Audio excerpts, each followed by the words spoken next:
Megazones for coughs and colds, the foremost preparation for relieving the most acute catarrhal conditions. Containing benzol, which is a crude version of benzene and contains a lot of things you wouldn't want to put in your body. The company might have started in 1796, but it's no longer sold in the UK. And this is not an advert for them. It's just a small parts tin. Hi!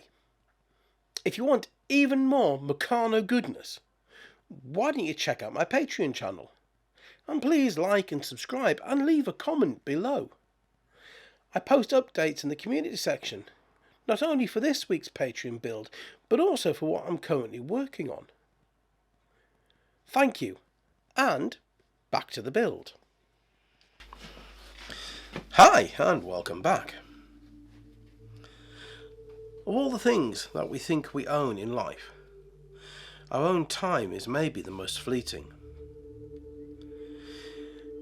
Many of us seem stuck in the same rut, the same daily grind that seems to get nowhere.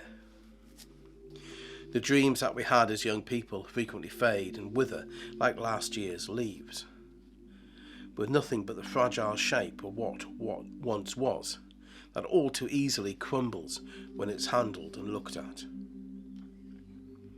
I can vividly remember sitting at school when I was around 10 years old, watching the beautiful summer's day slowly pass, thinking that it would never end, that I would never be free of the prison that I was sent to daily. Little understanding at the time the importance that education pays in later life. I just wanted to be free, to not be there listening to the boring lesson about things that I would never need to know. The best example that I can think of is the film Groundhog Day with Bill Murray, a film that I watched once in my late teens and didn't enjoy at the time. I watched a breakdown of the film recently on YouTube, discussing how long he is trapped repeating the same day over and over, amassing some 40 plus years doing the same thing with no option but to repeat. And I was reminded of how I felt at school daily.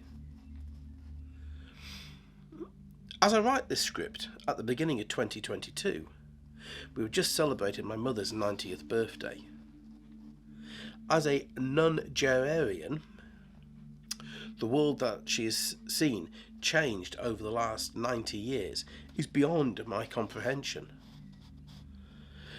From growing up in the idyllic 1930s, with gaslight and candles to light the darkness, and to wash up you had to light the coal fire, through the darkest days of the Second World War, where fear was her constant companion.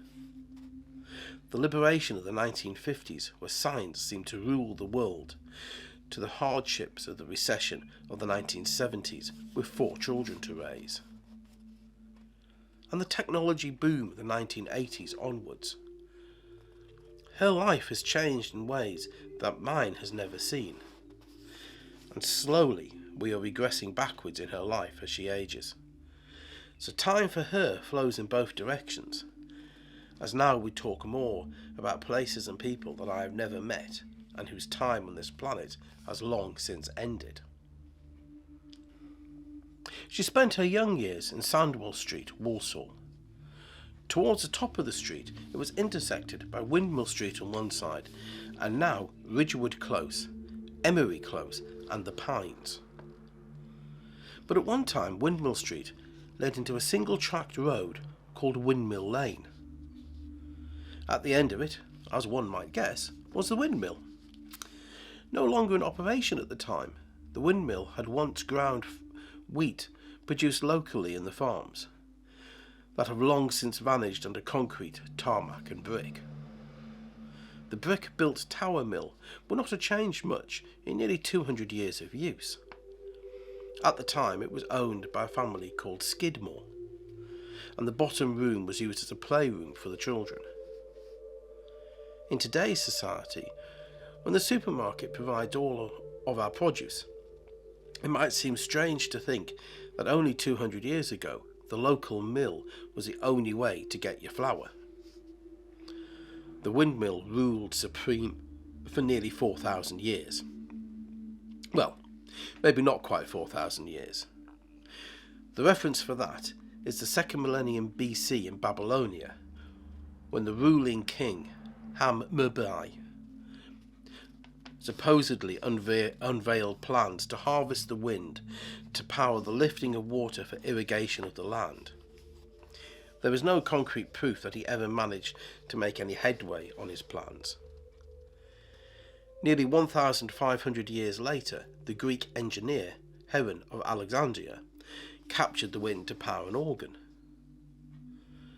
But when we think of windmills now, most younger people will think of wind turbines, the design of which first started in 1887 by the Scottish engineer James Blythe, with the first 1 megawatt turbine being designed and built in the USA in 1941. By 1951, the UK first started powering part of the grid using wind power in the Orkney Islands, with the 1970s seeing the idea being pushed to generate more power from renewable sources. The model of the windmill is one of Meccano's longest running models. This model has undergone nearly 60 years of redesign by the time this manual was printed in the 1960s. And I doubt that many wind-powered mills were left in Great Britain by that time, excluding the well-known Collie's Mill, operated by Windy in the village of Camberwick Green. But what it does show is some very nice, workable, basic engineering. And the clockwork motor attaches brilliantly to this model, leaving you a nice working model and a wonderful feel-good moment. But that is what a lot of these models are about. That lesson teaching that you can complete the difficult task that for a young child, or not so young in my case, is needed. Many of the models were updated as time went on, with small bits being added or taken away from the previous version. After all, if you've just produced a new manual, it might be a good idea to at least have some new looking models in it. The design changes from 1940, 1955, 1965, which is this version, and 1970 reincarnations of Meccano all show a very similar model. Of course, the fundamental design theory won't change. After all, it has to contain the basic model: blades attached to a rod, a pulley at the other end attached via a drive belt to either a clockwork motor or a crank handle. So why change it at all? We all like the latest upgrade, and children were no different then to now. Each manual upgrade would offer you something new, a model you hadn't seen before. If you had the latest manual, you got the model that nobody else had. Some of these upgrades were shown off in the Meccano magazine, which in turn made people buy the monthly mag. This was marketing, nothing more, and Meccano was very good at it. It made the company grow from a very humble beginning to the giant monster it was at the end. And different models offered different things. While the windmill is a nice piece of working engineer, the field gun is a toy to use alongside other toys.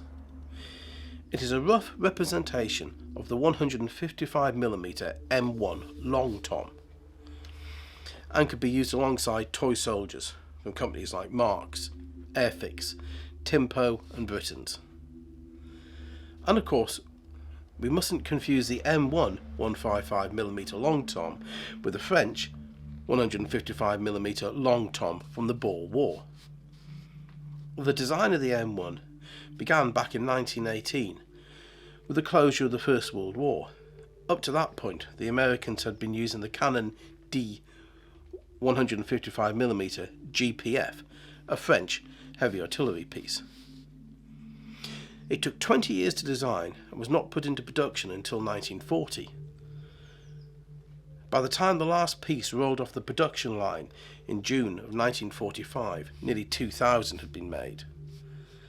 Its active life was estimated at some 1,500 rounds, but the gun was still in action as late as 1995 in Croatia. And part of what Meccano the toy is knowledge. I have a model of the Long Tom in my model stash, along with the Matchbox M40, which is a motorised version of the gun. But after that, I know very little about the history and design of the gun, having only just read about the Asbury mechanism that allowed the gun to be loaded with ease. It was an American invention from Washington Naval Yard in 1916, designed by draftsman Dorsey Frost Asbury. All this knowledge is there for you to learn, or not, if you want. And this was the beauty of the invention. Meccano was, and has always been, about education, infused with a respect of the engineering regardless of what country invented it. What Frank Hornby was wanting to achieve at the end of the 19th century was to encourage the young mind to want to learn, to help the child to understand that what they built was part of a greater chain, just one link that stretches back in time. After all, the windmill is the better part of 4,000 years of innovation and design by some of history's leading engineers. Designers that are working on turbines today are faced with the same problems that Heron of Alexandria was facing. When you sit back with your mug of tea puzzled by some problem, you are sharing that same problem with the greats of antiquity. Engineering knows no bounds when it comes to time. It knows only the search for the technical solution that has not yet been reached. For as you answer one question, you are faced with another question and another problem to solve. Science and the arts are the thing that propels us forward as a culture. And I mean that in a much more broader sense than the name implies. We need to ask the question why more often. Because knowledge for the sole sake of knowledge is not a waste. It is a vital search, the quest that keeps us alive, keeps us moving.